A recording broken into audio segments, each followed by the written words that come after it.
Halo semuanya, kita ketemu lagi di kelas 8. Ini kita sekarang belajar pola bilangan. 2 pertemuan kemarin kita juga udah mulai belajar pola bilangan ya. Dan saya juga udah lihat jawaban-jawaban kalian di classroom dan itu udah bagus-bagus banget. Kalian udah berusaha mencari sendiri apa itu pola bilangan, dan pola bilangan yang kalian dapatkan juga udah cukup banyak. Saya yakin kalian bisa lebih paham dengan lihat video ini, dan kemarin kita udah coba kerjaan modul juga. Saya juga bakal bahas sedikit soal dan latihan yang sudah kalian kerjakan di modul kemarin ya. Siapa tahu masih ada yang salah atau kurang paham. Nah, pola bilangan, kita lihat yang pertama. Inti dari pola bilangan, kuncinya adalah menentukan persamaan dari suatu bilangan. Menentukan persamaan dari suatu bilangan, suatu barisan bilangan. Persamaannya apa? Kayak ini, segi 3, segi 4, segi 5, segi 6. Kalian bakal tahu berikutnya kalau ada gambar lagi pasti segi 7, segi 8, segi 9. Nah, kalau ini penomoran rumah ya. 1, 3, 5, 7, 9, 11, 13, 15, 17, 16. Yang bawahnya 2, 4, 6, 8, dan seterusnya. Sama-sama apa sih? Apa sih persamaan dari barisan ini? Yang pertama jelas sama-sama bilangan ganjil. Ya kan? 1, 3, 5, 7 sama-sama bilangan ganjil. Yang kedua sama-sama bilangan genap. 2, 4, 6, 8. Nah, itu berarti yang ini namanya barisan bilangan ganjil.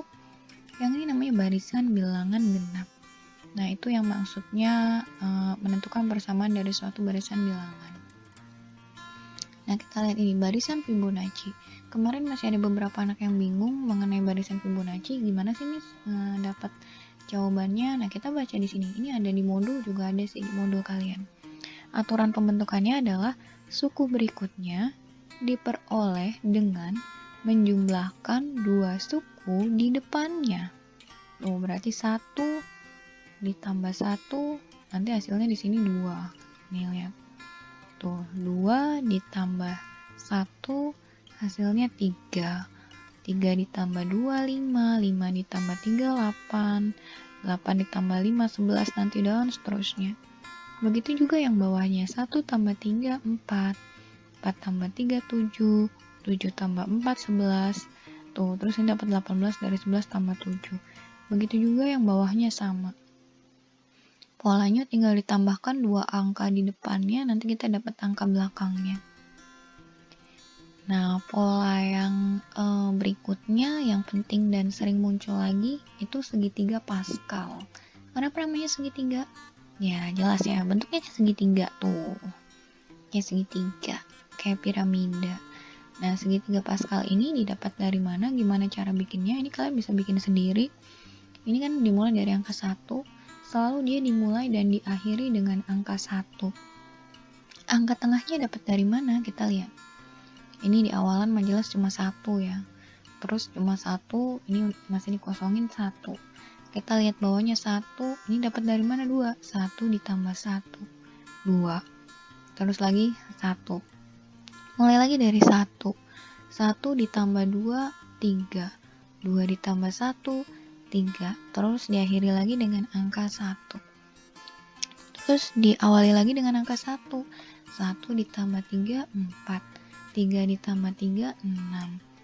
Terus 3 ditambah 1, 4. Belakangnya 1 lagi. Terus lagi 1. Mulai lagi. 1 ditambah 4, 5. 4 ditambah 6, 10. 6 ditambah 4, 10. 4 ditambah 1, 5, terus 1. Nah, ini juga di bawahnya, ini masih dan seterusnya, masih banyak banget ke bawahnya, nggak terbatas. Kalau kita mau bikin satu lagi misal, dimulai dari angka 1. Terus angka 6. Kenapa 6? 1 ditambah 5, 6. Terus 15, 5 ditambah 10, 15. Terus 20, karena 10 tambah 10, 20. Terus 10 ditambah 5, 15 lagi. 5 ditambah 1, 6 lagi. Terus di belakangnya selalu diakhiri 1. Nah, pola apa sih yang terbentuk dari segitiga Pascal? Kita lihat. Ternyata dalam segitiga Pascal yang berpola itu jumlahnya. Kita lihat ini 1. 2 pangkat 0 ya.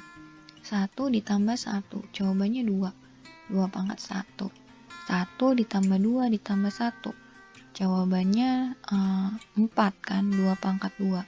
Dan seterusnya, ini kalau ditambahin 1 tambah 5 tambah 10 tambah 10 tambah 5 tambah 1, jawabannya 32, itu 2 pangkat 5. Tadi kalau kita tambahin punya kita yang 1, 6, 15, 20, 15, 6, 1, nanti jawabannya pasti dia 64, 2 pangkat 6. Kalau nggak percaya kalian boleh cobain. Nah ini, jumlah bilangan pada baris ke n pada pola bilangan segitiga Pascal adalah ini rumusnya, 2 pangkat n minus 1. Oke, next. Nah, ini contoh yang kemarin ada di modul kalian. Ini ada di modul kalian kemarin yang meminta tulislah aturan pembentukan setiap barisan berikut ini. Ini rata-rata semuanya benar sih. Ini rata-rata semuanya benar. Kita diminta menulis dulu aturan pembentukannya kayak gini. 2 ke 5 ditambah 3. 5 ke 8 ditambah 3. 8 ke 11 ditambah 3. Berarti aturan pembentuknya ditambah 3. Kayak yang ini, 3 ke 5, 5 ke 7, jaraknya 2 ya, ditambah 2. Lihat yang bawahnya, 6 ke 4, 6 ke 4, 4 ke 2, terus 2 ke 0 dikurangi 2. Ternyata dia dikurangi 2. Kalau yang ini 32 ke 28, 28 ke 24, 24 ke 20, dia dikurangi 4. Nah, ini yang harus kalian lihat polanya. Nah, yang ini, 1 ke 2 ditambah 1. Ini ditambah 2, ditambah 3, ditambah 4, ditambah 5. Nanti kalau mau minta suku berikutnya berarti ditambah 6, ditambah 7, ditambah 8, dan seterusnya. Yang ini dikurangi, nah ini juga sama, dikurangi 2, dikurangi 4, dikurangi 6. Nanti berarti kesananya dikurangi 8, dikurangi 10, dikurangi 12, dan seterusnya. Pola-pola ini yang kalian harus temukan kalau menemukan barisan bilangan. Kalau udah diketahui aturan barisannya atau polanya, kalian bisa mudah mengerjakannya.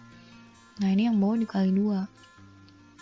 3 ke 6 dikali 2. Jadi nggak cuma tambah kurang, bisa juga dia kali bagi ya. 6 ke 12 kali 2 kali 2 kali 2. Tuh, kalau yang ini dibagi 4. 64 dibagi 4 dibagi 4 dibagi 4. Nah, kalau yang ini dikali 2 kali 2 kali 2 kali 2. Lalu yang bawahnya dibagi 2. 128 dibagi 2, 64. 64 dibagi 2, 32, 32 dibagi 16, 32. Nah, misal pertanyaannya tentukan 2 bilangan berikutnya. Tentukan 2 bilangan berikutnya dari setiap barisan bilangan ini. Kalau kalian udah punya aturan pembentuknya, tuh ininya, udah tahu ininya, gampang ngerjainnya. Ya, misal yang pertama ditambah 3. Berarti 2 angka selanjutnya adalah 17 dan 20. Kenapa bisa seperti ini? Ya karena kan ini ditambah 3, 14 ditambah 3, 17. 17 ditambah 3, 20. Bawahnya sama. 11 tambah 2, 13. 13 tambah 2, 15. Yang bawahnya misal dikurangi 2, berarti 0 dikurangi 2, negatif 2. Negatif 2 dikurangi 2, negatif 4. Terus yang ini dikurangi 4, 20 dikurangi 4, 16. 16 dikurangi 4, 12. Nah, yang ini kenapa dapat 22? Kan tadi saya bilang ini ditambah 5, ditambah 6, tambah 7. Nah, berarti ini 16 ditambah 6, 22. 22 ditambah 7, 29. Yang ini dikurangi 2, 4, 6. Berarti nanti dikurangi 8, dikurangi 10 kan? Nah, ini dari 78 dikurangi 8, 70. 70 dikurangi 10, 60. Nanti dikurangi 12, dikurangi 14, dan seterusnya. Dikali 2, ini kan dikali 2, 48 dikali 2, 96. Dikali 2 lagi jadi 192. Nah, yang bawah dibagi 4. 1 dibagi 4, 1 per 4. 1 per 4 dibagi 4, 1 per 16. Ini yang bawahnya dikali 2, gampang ya, dikali 2. Yang bawahnya lagi dibagi 2. Nah, ini biasanya soal-soal yang akan keluar, entah bentuknya PG atau SI, yang ada di pola bilangan, biasanya nggak jauh-jauh dari ini. Nah, kalau ini kan dimintanya cuma 2. Gimana kalau yang diminta suku ke 100 atau ke 1000? Apa harus dihitung satu-satu? Capek kan, banyak ya kan, buang waktu juga. Ada contohnya dan ada cara rumusnya. Kita lihat, menentukan suku ke n suatu barisan. Sebelumnya kalian harus tahu dulu, barisan itu ada 2, barisan aritmatika dan barisan geometrik. Cara menghitungnya beda. Untuk barisan aritmatika adalah barisan yang jaraknya atau bedanya ditambah atau dikurang. Jadi kayak tadi yang ditambah 2 atau ditambah 3 atau dikurangi 2. Nah, itu namanya barisan aritmatika. Yang kedua, barisan geometri itu kalau dikali atau dibagi. Jadi kayak tadi yang barisan dikali 2, dibagi 4. Nah, itu namanya barisan geometri. Untuk hari ini kita mau belajar barisan aritmatika dulu. Nah, ini rumusnya. Barisan aritmatika. Rumus umum yang harus kalian hafal adalah ini. UN sama dengan A ditambah N-1B. Nah, UN itu suku ke N. Suku ke N itu suku yang akan dicari. Misal suku ke 100, suku ke 200. Nah, A itu suku pertama. N itu banyaknya suku yang dicari dan B itu bedanya berapa. Kita lihat sini. Kita lihat contohnya. Diketahui suatu barisan 5, 7, 9. Tentukan rumus suku ke N dari barisan tersebut. Tentukan suku ke 100 dari barisan tersebut. Kalau ada 5, 7, 9 berarti ini suku ke 1, suku ke 2, suku ke 3. Nah, biasanya kalian cuma suruh cari 2 suku berikutnya kan cuma suku ke 4, suku ke 5. Tapi ini diminta 100, suku ke 100. Berarti ini ke 100-nya nih. Berapa? Kalau kalian mau manual, boleh aja. Cuman kalau manual itu rawan salah dan buang waktu. Dan oret-oretannya langsung habis nanti ya, panjang. Kita pakai rumus. Nah, kita harus ingat-ingat rumus ini. UN sama dengan A ditambah N-1B. Kita punya 5, 7, dan 9. Pertama, menentukan rumus suku ke N. Kita udah punya rumusnya ini, rumus umumnya. Kita mau cari rumus khusus untuk barisan ini. Dari barisan tersebut kita peroleh A-nya sama dengan 5. Ingat-ingat, A itu adalah suku pertama suatu barisan. Nah, ini yang angka yang ditulis pertama kali. Ini A. Suku pertama. Suku pertamanya 5. Dan bedanya 2. Dari mana bedanya 2? 5 ke 7 ditambah 2. 7 ke 9 ditambah 2. Nah, ini ya. Tuh. Berarti bedanya 2. Sekarang ini rumus umumnya. Kita masukin semua angkanya ke rumus umum. A-nya sama dengan 5. N-1. B-nya sama dengan 2. Nah, digantikan. Setiap ada B ganti angka 2, setiap ada A diganti angka 5. Kita kerjakan. 5 ditambah N dikali 2, 2N. Negatif 1 dikali 2, negatif 2. Berarti nanti UN sama dengan 2N. 5 dikurangi 2 kan positif 3 ya, plus 3. 2N ditambah 3. Oke, next. Jadi rumus suku ke N-nya UN sama dengan 2N plus 3. Ini adalah rumus umum untuk barisan ini. 5, 7, 9, dan seterusnya.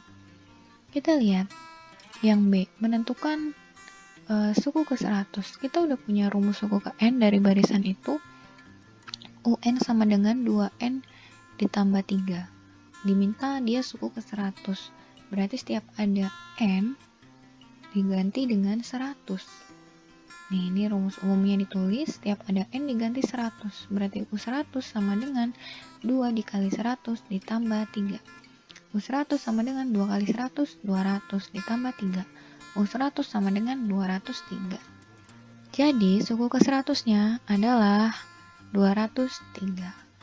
Nah, kita belajar ini hari ini. Kalau kalian masih nggak ngerti, kalian boleh ulang-ulang lagi videonya. Dan kalau masih bingung juga, kalian boleh langsung hubungi saya supaya saya bisa kasih contoh soal lain yang lebih bervariasi untuk kalian belajar. Nah, bagi kalian yang udah nonton video ini sampai akhir, terima kasih, berarti kalian belajarnya sungguh-sungguh. Dan silakan sebagai bukti kalian menonton video ini sampai terakhir, kalian tulis di kolom komentar video ini.